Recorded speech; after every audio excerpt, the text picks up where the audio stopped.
I like it. Yeah, you do. And is it, you're single? Yes. Right. So is it hard to date in Las Vegas, or is it easier? Oh, no, it's hard. Everybody, they fly in, but then they fly right out.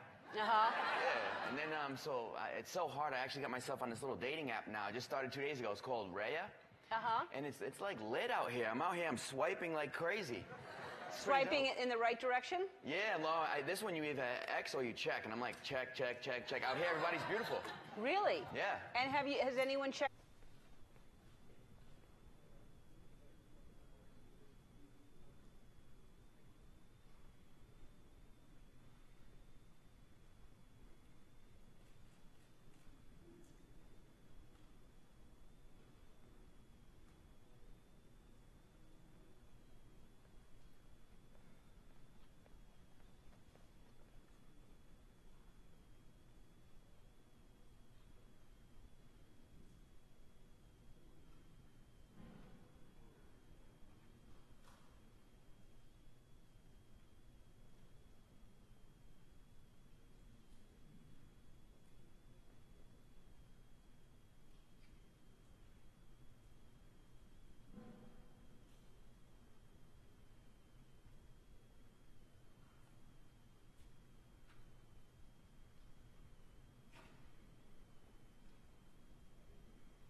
My check, 1 2. My check, 3 2 1. My check, my check. My check, Angelo Vargas. My check, my check. Channel 5. Is it good, Ramirez? My check, my check, my check. 3 2 1. Can you hear me? We good?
Well, thank you all for being with us here today. I want to update you on where we are and take a few questions. As you know, the President has called for the National Guard to be deployed in Texas as well as across the entire border. And Texas is proud to make sure that we do our duty and we step up and we provide Texas National Guard to participate in this operation. As of today, there are 762 National Guard from Texas that are involved in this operation. That number is expected to increase at the rate of about 300 per week until it gets up to about the number of 1,400, which may be the total amount. That will vary depending upon circumstances on the ground. The morale of the troops is very high. I've heard that from General Cheney.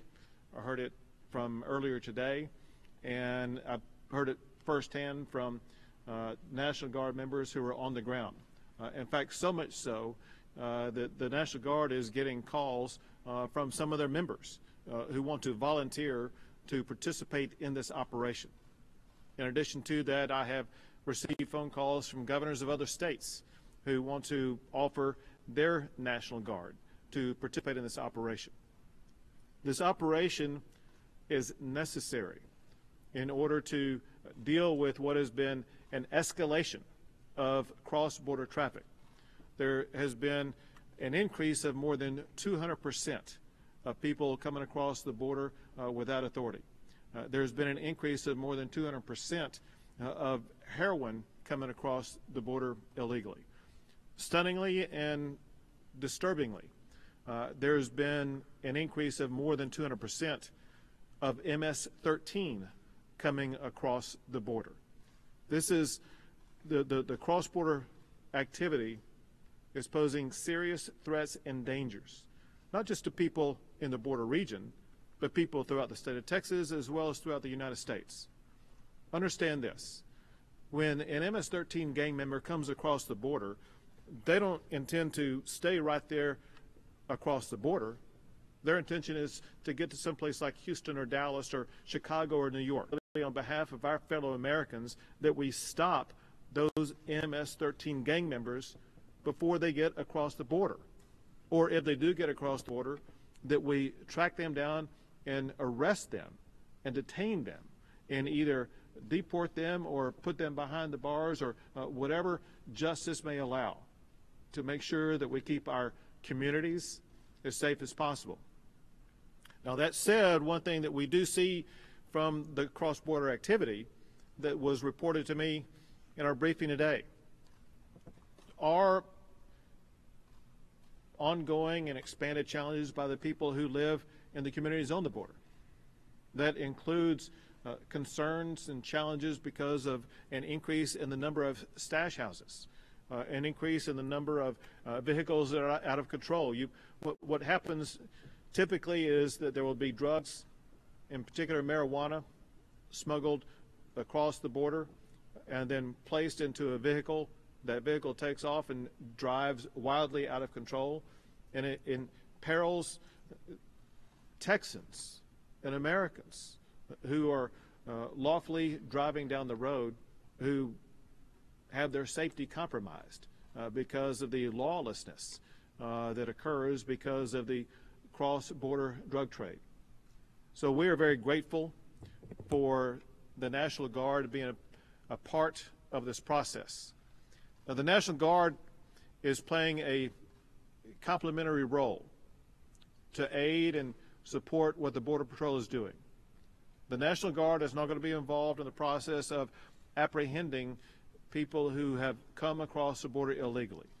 Instead, the National Guard will be involved in activities such as surveillance. They'll be involved in activities such as flying Lakota helicopters. They'll be involved in a multitude of tasks that will ensure that the Border Patrol officers who were not actively engaged in the apprehension process along the border will be freed up from whatever their task was and will have the time and the ability to be more fully engaged in the apprehension process along the border.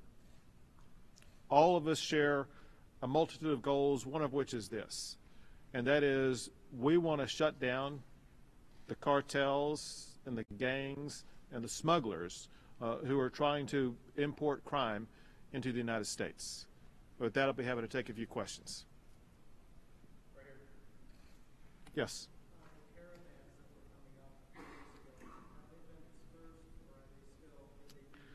Listen,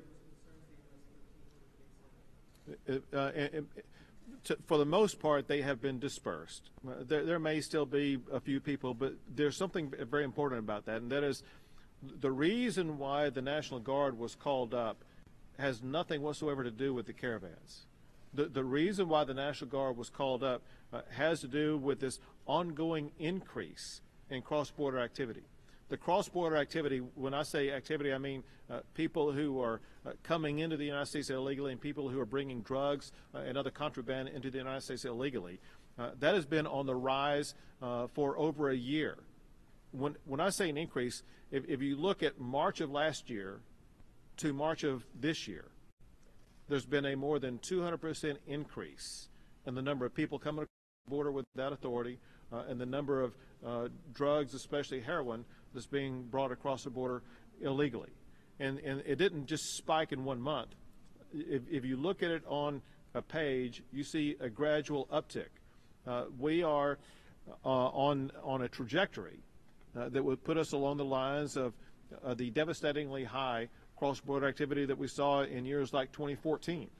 And so the president was right to call for this action now before the situation got out of hand.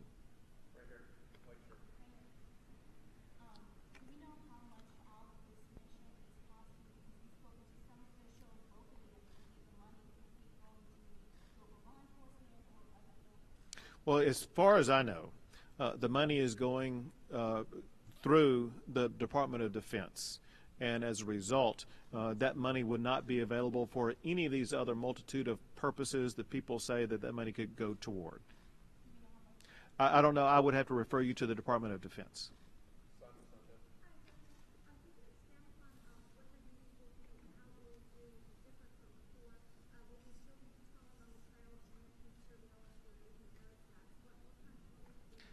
They will be involved in both air and land-based missions. In air, primarily Lakota, which they are trained at, and on land, typically surveillance. We are still awaiting the final instructions from Homeland Security as well as Department of Defense. But it's our understanding that they will in no way be involved in any type of apprehension or confrontation process. Instead, their role will be to provide the multitude of functions that Border Patrol officers typically provide who are not engaged in action on the front lines of apprehension. What this is a force multiplier because by adding the National Guard to perform all these other functions, it frees up the Border Patrol to have what they call more badges on the border.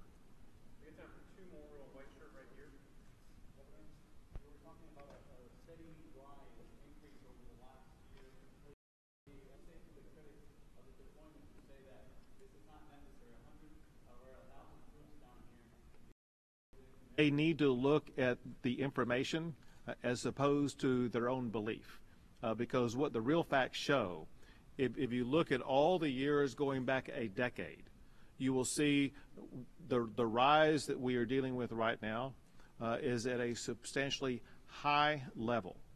The facts, as opposed to supposition, the facts are that the cross-border activity is something that has been growing over the past year and has escalated to a point that has gotten at the level that was the dangerous levels of past years when action was taken.